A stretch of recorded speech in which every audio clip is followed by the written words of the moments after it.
এই পর্যায়ে বক্তব্য রাখছেন বাংলাদেশ জামাত ইসলামের সংগ্রামী আমির ডাক্তার মোহাম্মদ শফিকুর রহমান। ডাক্তার মোহাম্মদ শফিকুর রহমানকে আসসালামু আলাইকুম ওয়া রাহমাতুল্লাহ। স্লোগান আর সালাম দুইটা একসাথে আসার কারণে সুবিধা হলো না। আসসালামু আলাইকুম ওয়া রাহমাতুল্লাহ। মাশাআল্লাহ, আলহামদুলিল্লাহি রাব্বিল আলামিন, ওয়াসসালাতু ওয়াসসালামু আলা রাসূলিহিল কারীম ওয়া আলা আলিহি ওয়া সাহবিহি ওয়া আহলি বাইতি আজমাইন, আম্মা বা'দ। বাংলাদেশ জামাত ইসলামী ঐতিহ্যবাহী নাটোর জেলা শাখা আয়োজিত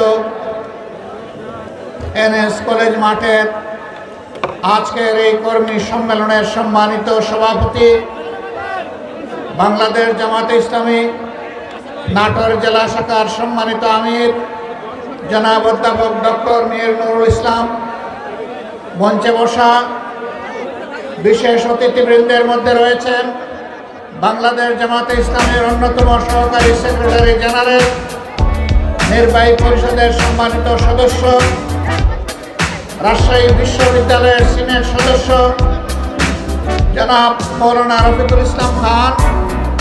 উপস্থিত আছেন বাংলাদেশ জামাতে ইসলামী নির্বাহী পরিষদের অন্যতম সদস্য জনাব অধ্যক্ষ শাহাবুদ্দিন।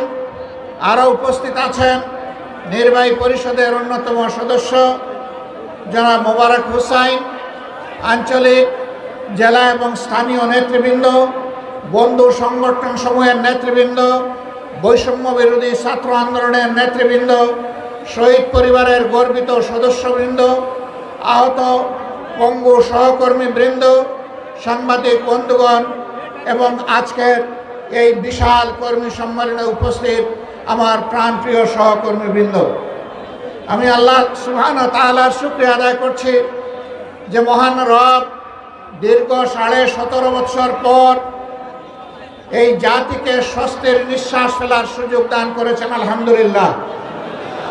আজকের এই মুক্ত পরিবেশে একত্রিত হওয়ার, আপনাদের সামনে হাজির হওয়ার, দুটি কথা বলার তৌফিক যে মনিব দান করলেন, তারপরে আরেকবার শুকরিয়া আদায় করি আলহামদুলিল্লাহ।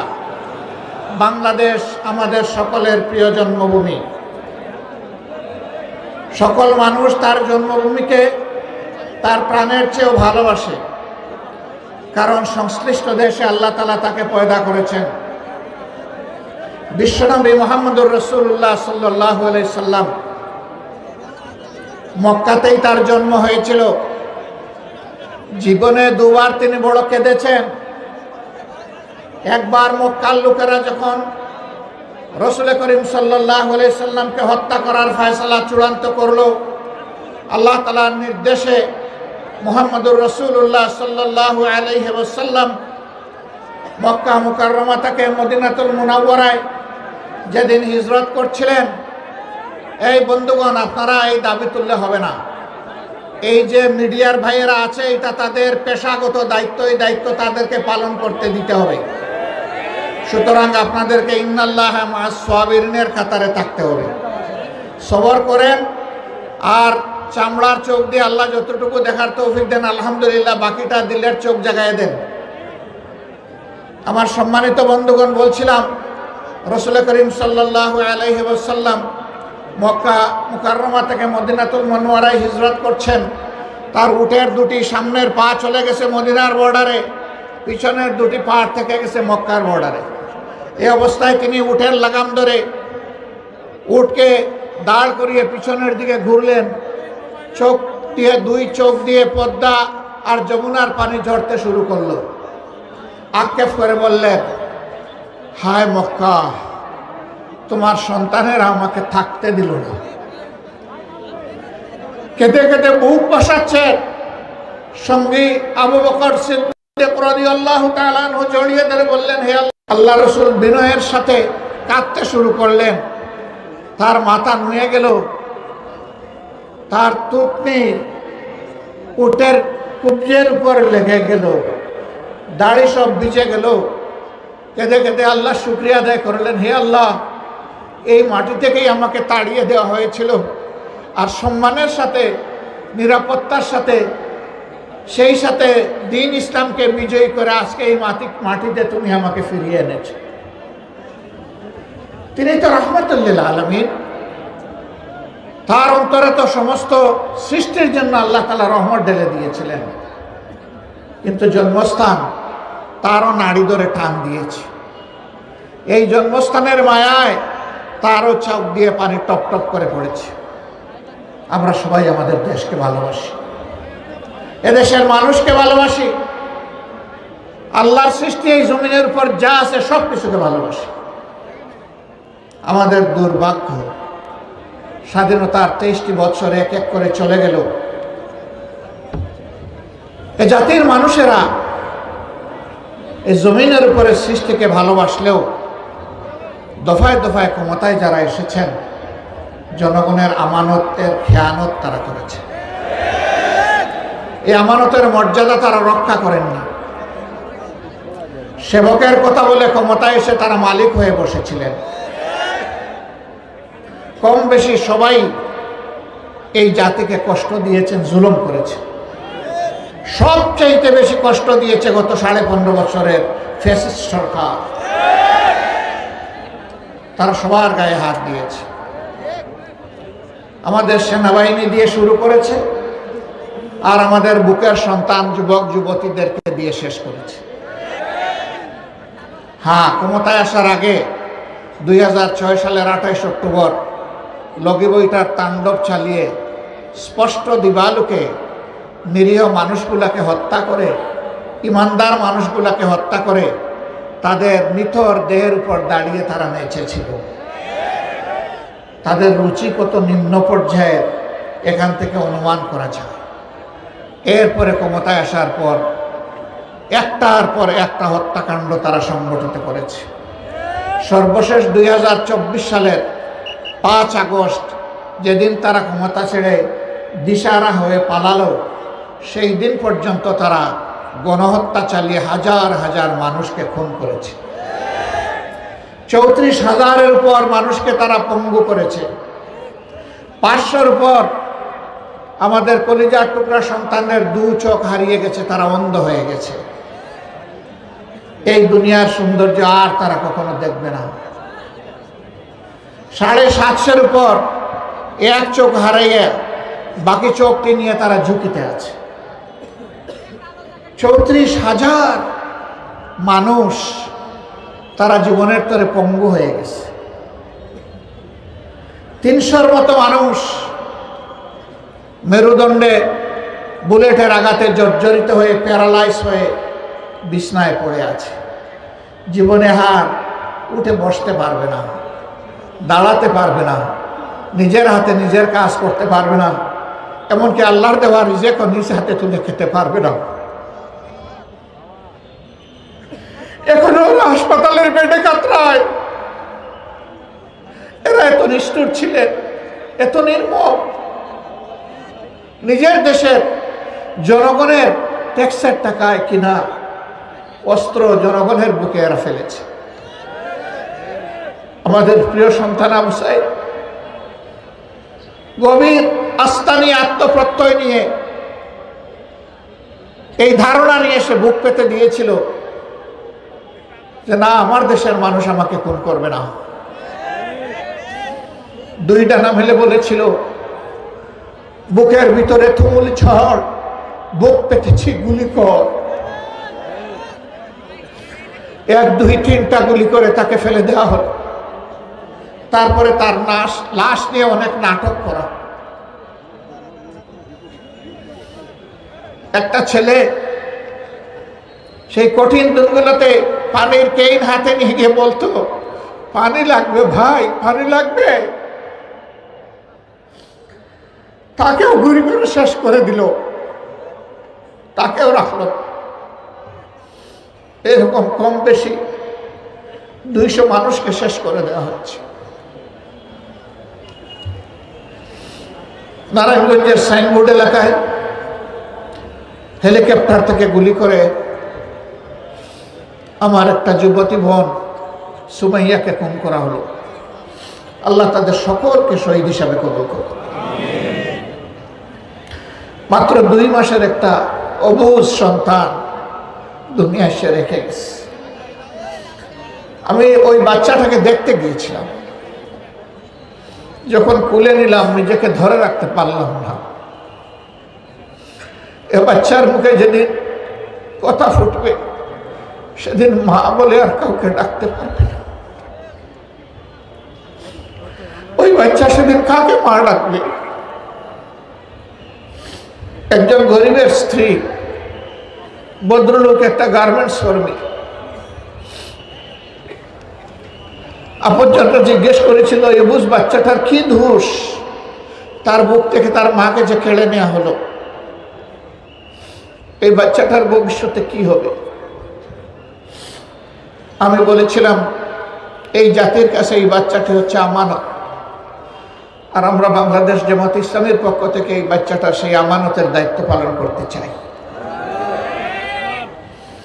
এখন থেকে পূর্ণ বয়স্ক না হওয়া পর্যন্ত, প্রাপ্তবয়স্ক না হওয়া পর্যন্ত তার বেড়ে ওঠা, তার চিকিৎসা, তার শিক্ষা, এই সব কিছু ইনশাআল্লাহ তাআলা লাজিম, আল্লাহ যেন তৌফিক দেন, আমরাই এই দায়িত্ব পালন করব। এ পরিবারের কাছে অনেকে ছুটে গিয়েছেন আবেগে, অনেকে সন্তান নাই। আমাকে একজন শিল্পপতি অনুরোধ করেছিলেন এই বাচ্চাটাকে নিজের সন্তান বানাতে চাই। আমরা তাদের কাছে গিয়েছিলাম, তারা আপনাদের কথা বলেছে, আপনাকে সহযোগিতা করবেন। আমি সব কিছু শুনে একটু নমনীয় হয়ে গেলাম, তাদের কাছে মেসেজ পাঠালাম এই বাচ্চাটাকে ওখানে দিলেও আমরা তার সাথে থাকব। এই গরিব পরিবারটি জবাব দিয়েছে, আমরা প্রথম যে ঠিকানা খুঁজে পেয়েছি এই ঠিকানা আমরা হারাতে চাই না। রাজশাহীতে গিয়েছিলাম, আরেকটি যুবতী মেয়ে, তার স্বামী ছিল রিক্সাওয়ালা। ওই রিক্সাওয়ালা ভাইটির তার মা, তার স্ত্রী, তার 2 ভাই, তারা সামনে আসলেন, কষ্ট ভরা বুক নিয়ে কথা বললেন। একটা পর্যায়ে মেয়েটিকে জিজ্ঞেস করলাম, মা তুমি কেমন আছো? বলল আলহামদুলিল্লাহ ভালো আছি, কিন্তু আমি তো 6 মাসের অন্তঃসত্ত্বা, আমার গর্ভের সন্তানের কি হবে?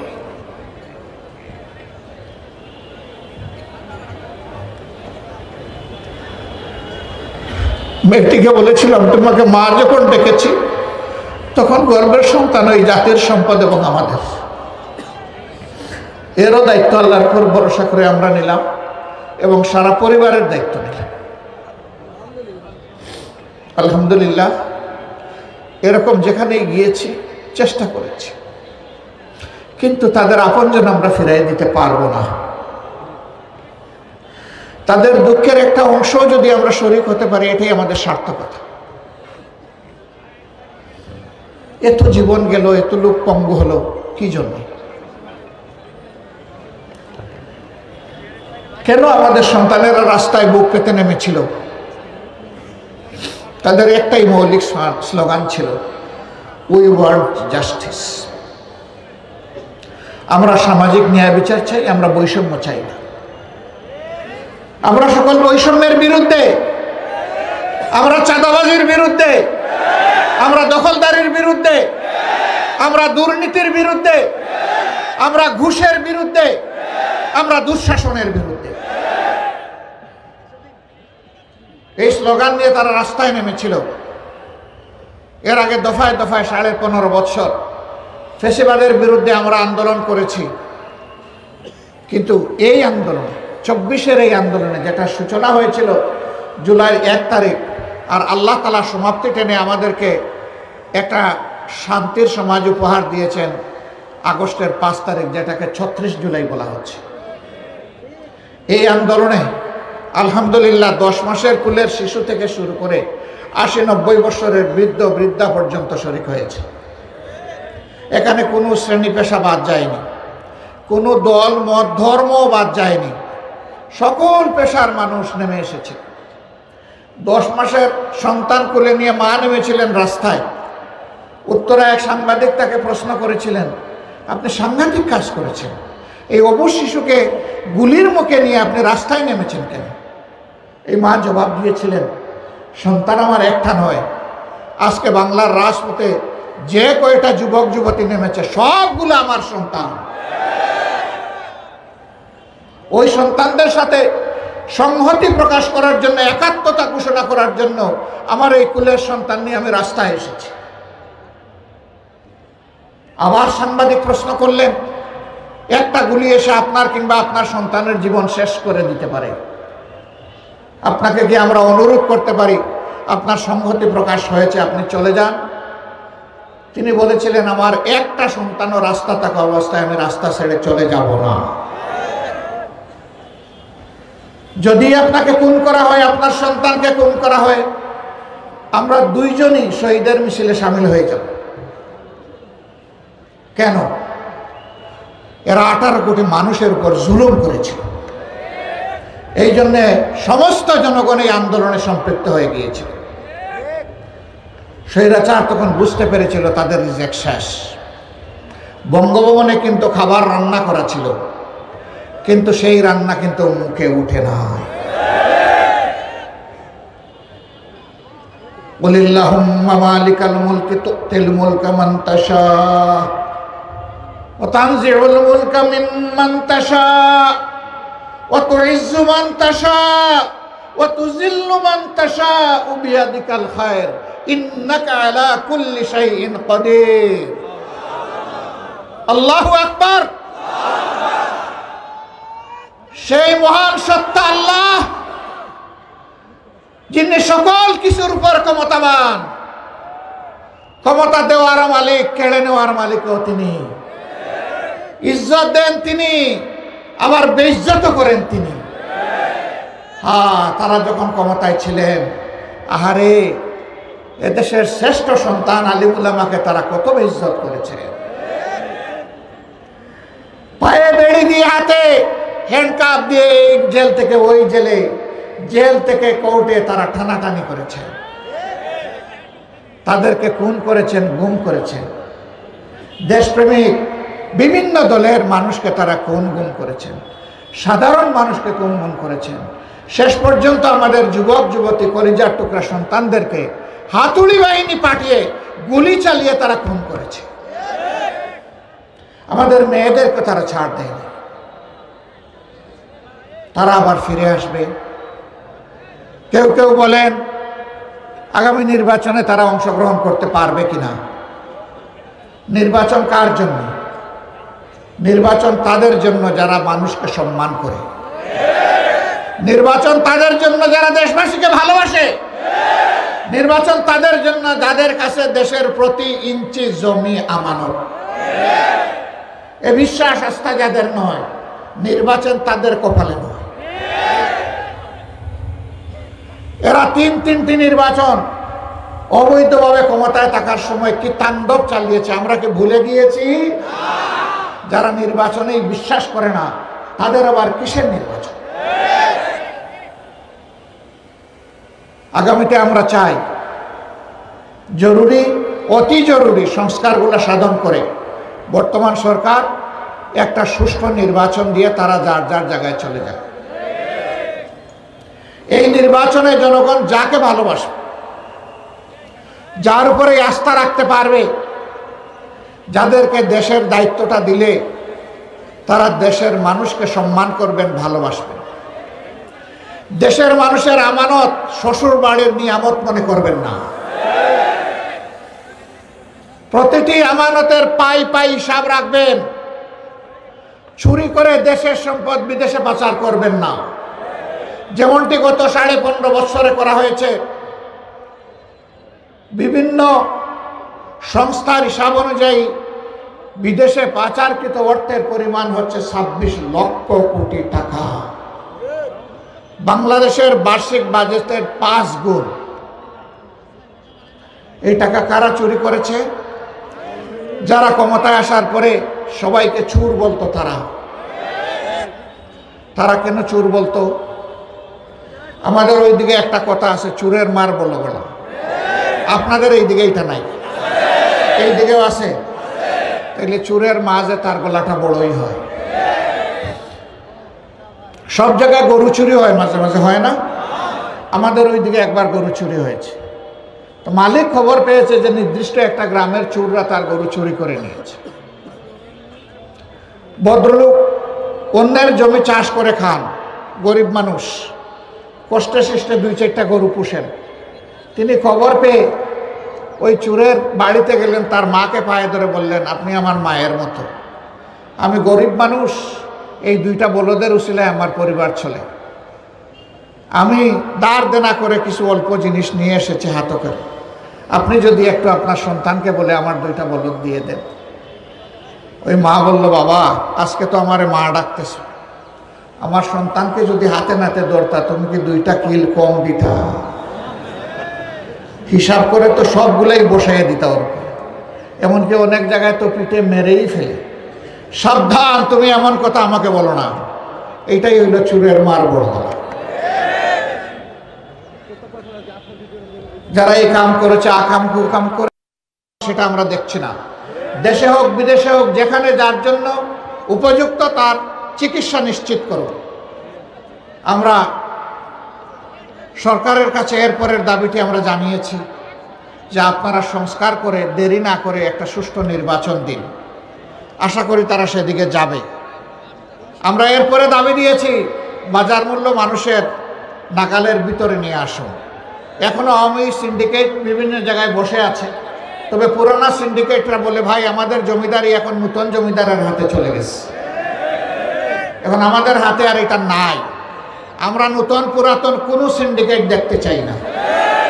মানুষের উপরে এই জুলুম বন্ধ করতেই হবে। সরকার যদি উদ্যোগ নেয়, আমরা আমাদের সর্বশক্তি দিয়ে সরকারকে সাহায্য করবো ইনশাআল্লাহ। এদেশের মানুষ সাহায্য করবে ইনশাআল্লাহ। এরপরে আমরা দেশবাসীকে বলতে চাই পরিষ্কারভাবে, আমরা এমন একটা দেশ চাই আর যেখানে কোনো পক্ষ বিপক্ষ আর বিভাজন চাই না, টুকরা টুকরা জাতি চাই না, আমরা চাই ঐক্যবদ্ধ জাতি। এদেশে যারাই বসবাস করবেন, মুসলমান, হিন্দু, বৌদ্ধ, খ্রিস্টান, আমরা সবাই এদেশের গর্বিত নাগরিক, সকলের মর্যাদা এবং অধিকার সমান। আমরা আর মাইনরিটি মেজরিটি এই শব্দই শুনতে চাই না। এখন বিভিন্ন ধর্মীয় সম্প্রদায়ের লোকেরাও বলেছেন এই কথাগুলা বলে বলেই আমাদেরকে শোষণ করা হয়েছে, আমরাও চাই না। আমরা এখন সবাই এক, নারী পুরুষ নির্বিশেষে এই দেশকে আমরা গড়ে তুলব ইনশাআল্লাহ। জামাতের ব্যাপারে অপবাদ ছড়ায় যে জামাতে ইসলামী ক্ষমতায় গেলে বা ইসলামী দলগুলা ক্ষমতায় গেলে, কোরআনের শাসন কায়েম হলে মহিলাদেরকে ঘর থেকে বের হতে দেওয়া হবে না।